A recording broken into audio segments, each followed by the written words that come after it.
জগৎ মিথ্যা, জীবন ব্রহ্ম।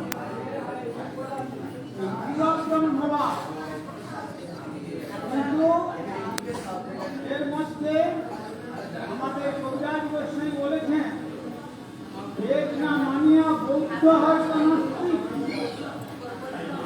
বেদ স্বীকার করেননি, বৌদ্ধ নাস্তিকবাদ প্রচার করেছিলেন।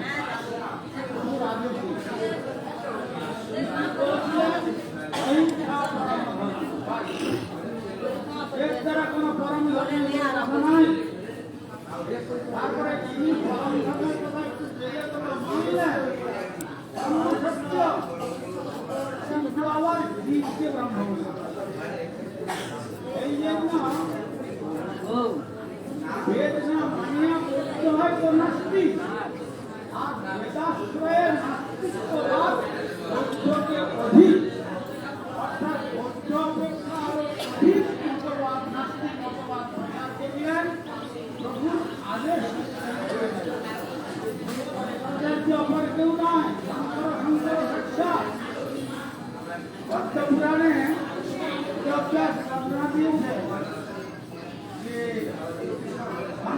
শঙ্কর সাক্ষাৎ ব্যাস নারায়ণ স্বয়ং, সাক্ষাৎ শঙ্কর কৈলাসপতি বৈষ্ণবানন্দ যথা শম্ভু।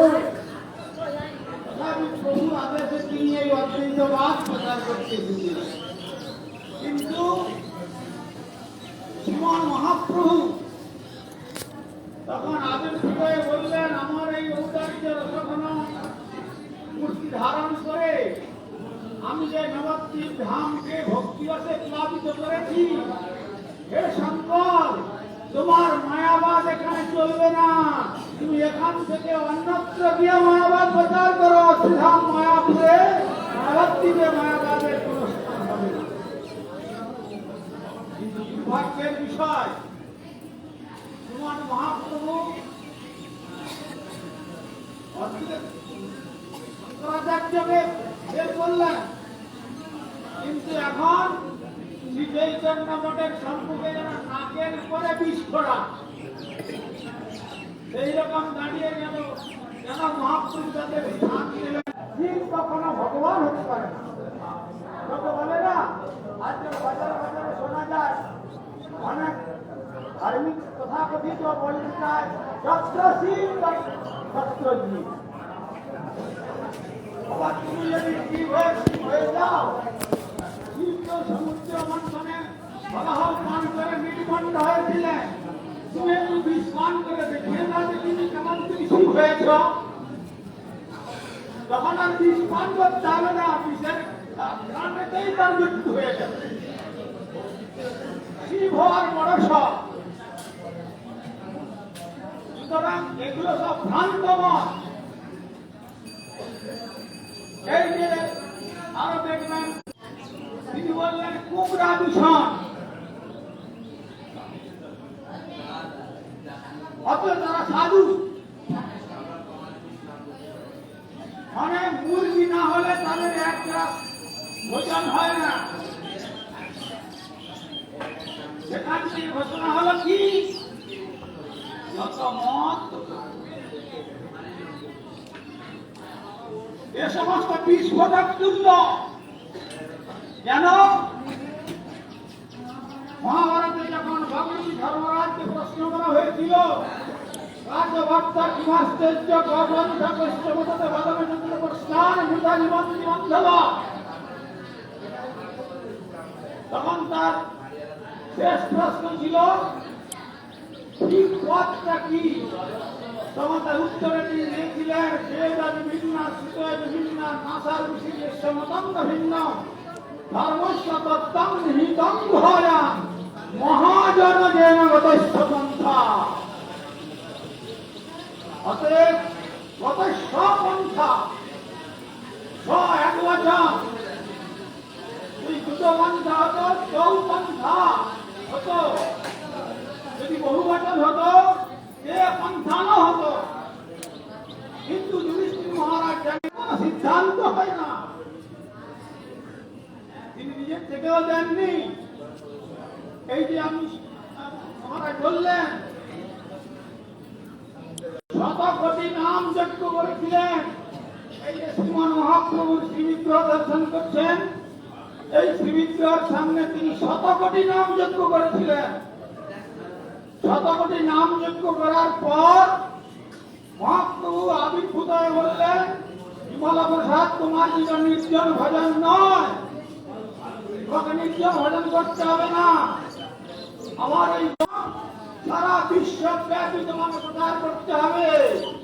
তখন প্রভুপাদ বিমলা প্রসাদ বললেন, আমার না আছে লোকবল আর না আছে অর্থ বল, এ কি করে সম্ভব?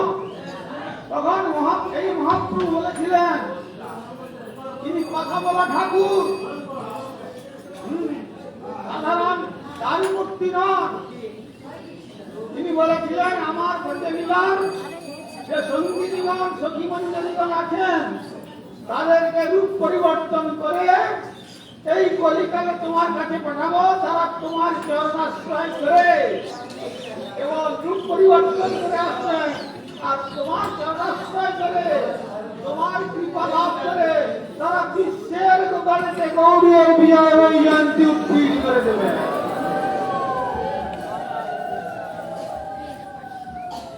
আজ তাই মহাপ্রভুর কথা সার্থক হয়েছে। পৃথিবীতে আছে নবরদি গ্রাম সর্বত্র চার ভাগের কথা, জগৎ জীবের শিবং জীবের হৃদং হৃদং জীবের হস্তিভূতস্য দেহস্য পুনরাগমনং কুতঃ। যতকাল বেঁচে আছো ঋণ করে কি খাও, আরে মুদলে আগে সবই ফাঁকি। যোগ বন্ধ হলো সব শেষ, এক কেউ তার ঋণ পরিশোধ করতে হবে না। সেই দুনিয়া যেসব জায়গায় ধর্মের কথা বললে গুলি করে মেরে দেওয়া হতো, আজ তারা বলতে চেয়ে পেরেছে আমরা স্টেট রিলিজিয়ন স্বীকার করছি না, কিন্তু কেউ যদি ইন্ডিভিজুয়ালি ব্যক্তিগত ভাবে দিয়ে ভগবান শ্রী গৌর সুন্দর রঘুবর্তে শ্রী রাধা মাধবে শ্রী রাধা গোবিন্দের জীবন উপাসনা করে শান্তি লাভ করতে যায়, তাদের ভবিষ্যৎবাণী করে দিয়েছিলেন, অচিরেই শ্বেতাঙ্গগণ কৃষ্ণাঙ্গগণের সঙ্গে একত্রিত হয়ে মিলিয়ে দু বাহুদুরিতাই গৌর সুন্দরের পবিত্র নাম উচ্চারণ করে এই ধুলিতে গড়াগড়ি দিয়ে তাদের মনুষ্য জীবন। আজ আপনারা সেই দৃশ্য দেখবার সৌভাগ্য লাভ করছেন। এটি কাজ যারা সম্ভব হতো গৌরীয় বিজয় জয়ন্তী উৎপীড় করে আজ ভারতবর্ষ আসমুদ্র হিমাচল নয়, পৃথিবীর যেখানে যাবেন সেখানে মানুষের মুখে শোনা যাচ্ছে হরে কৃষ্ণ কৃষ্ণ কৃষ্ণ হরে হরে, হরে রাম রাম রাম হরে হরে। যে কথা মহাপ্রভু বলেছিলেন, পৃথিবীতে আছে তো নবরাজি গ্রাম সর্বত্র প্রচার হইবে মোর নাম, আর কলিকালে নাম বিনা নাহি আর ধর্ম, সর্বমন্ত্র সার নাম এই শাস্ত্র মর্ম। সমস্ত মন্ত্রের সার হচ্ছে এই হরিনাম। সেই হরিনাম আজ সর্বত্র প্রচারিত প্রসারিত হচ্ছে উত্তরোত্তর। এই হচ্ছে ভক্তিবিনোদ ঠাকুর তথা ভগবতী দেবী তার পুত্র জাগতিক বিচারে আমাদের পরম গুরুদেব শিল প্রভুপাদ যে আদেশ করে দিয়েছিলেন, আমার গৌরধাম যাতে সর্বত্র প্রচার প্রসার হয় আর নবদ্বীপ পরিক্রমা করে সারা বিশ্বের মানুষকে জানিয়ে দাও যে শ্রীমান মহাপ্রভু যে সম্পদ প্রদান করেছেন এর উপরে আর কোন ধর্ম নয় জগতে। সেই সব ধর্মের দ্বারা আকৃষ্ট মানুষ হয়ে নিজেরা বঞ্চিত হচ্ছে, অপরকে বঞ্চিত হচ্ছে। সুতরাং সেই বঞ্চনার হাত থেকে তাদেরকে রক্ষা করবার জন্য তুমি এই নবদ্বীপ ধাম পরিক্রমা যত শীঘ্র সম্ভব প্রকাশ করো, আর তার দ্বারা এই যে 84 লক্ষ জীবন পরিভ্রমণ করতে করতে করতে করতে এই ভারত ভূমিতে মনুষ্য জন্ম আমরা লাভ করেছি, তার দ্বারা আর 84 অতিক্রম করবার আর দ্বিতীয় কোন রাস্তা নাই। তাই এই আমাদের এই যে নবদ্বীপ পরিক্রমা হলো, তার মানে জানবেন আমাদের জগৎ পরিক্রমার চির অবসান ঘটল। আর জগৎ পরিক্রমা করতে হবে না, জগতের মায়ামহের পন্থা বিদ্যতে হয় না, আর কোন পন্থা নাই, একটাই মাত্র পন্থা। সেই পন্থা আমাদের প্রেমের ঠাকুর ঔদার্য সদনমূলতি শ্রীকৃষ্ণ চৈতন্য মহাপ্রভু তিনি তার মনের কল্পনা দিয়ে বলেননি, তিনি শাস্ত্রের রেফারেন্স দিয়ে বলি সন্তরণ পরিষদের যে মন্ত্র শাস্ত্র নির্দিষ্ট পন্থা হচ্ছে এই 16 নাম 32 অক্ষর। সেটি হলো হরে কৃষ্ণ হরে কৃষ্ণ কৃষ্ণ কৃষ্ণ হরে হরে হরে রাম। আশ্রম শ্রী শ্রী শান্ত গোস্বামী গৌড়ীয় মঠ আর শ্রী জগাই মাধাই ঘাটে শ্রী শ্রী ভক্তি কুমুদ চৈতন্য আশ্রমেতে এই পরিক্রমা থেকে গিয়েই সকলকে আকণ্ঠ প্রসাদ সেবন করাবেন। অতএব একটু যত ইন্দ্রিয় আছে সমস্ত ইন্দ্রিয়ের সমস্ত শক্তি দিয়ে আপনারা বলুন হরে কৃষ্ণ হরে কৃষ্ণ কৃষ্ণ কৃষ্ণ হরে হরে হরে রাম হরে রাম রাম রাম হরে হরে। যেন কলিকালে রাম রূপে কৃষ্ণ অবতার, নাম হইতে হয় সর্ব জগৎ নিষ্ঠার। অতএব এই যে হরিনাম কর্মকাণ্ড, হরি সংকীর্তন বাদ দিলে সব বৃথা হয়ে যাবে। তাই এই হরিনাম মানে এই যে আপনাদের নাম সংকীর্তনের ধ্বনি, যেমন ফোনে আমি সেদিন বলেছিলাম না, আগে ফোনের রিং করতে ডায়াল করতে হতো, ডায়াল করলে ওখানে যেখানে ডায়াল করছেন সেখানে রিং বাজবে। এই যে আপনারা যেখানে উত্তরে বসে এই 16টি যে বিদ্যুৎ যুক্ত টেলিফোন আমার মহাপ্রভু দিয়ে গেছেন, এটা ডায়াল হয়ে গেল। এই যে উচ্চস্তরে করলেন মানে ওই ডায়াল হয়ে গেল গোলক বৃন্দাবনে রাধা গোবিন্দের পাদ পদ্মে। আর ওখানে রিং যখন বাজছে, কোনদিন নয় কোনদিন ওখান থেকে রিসিভার উঠবে।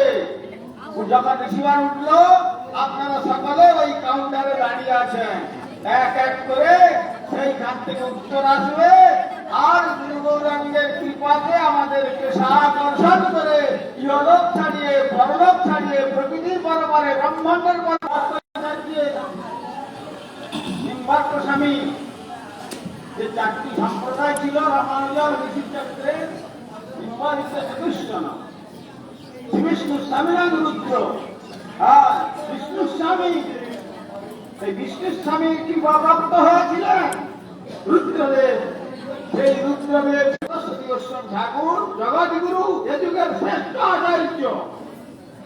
এরকম নির্মল বিশুদ্ধ প্রেম ধর্মের কথা অপর কেউ ধারণ করেননি। সব জায়গায় কিছু না কিছু প্রমাণ আছে।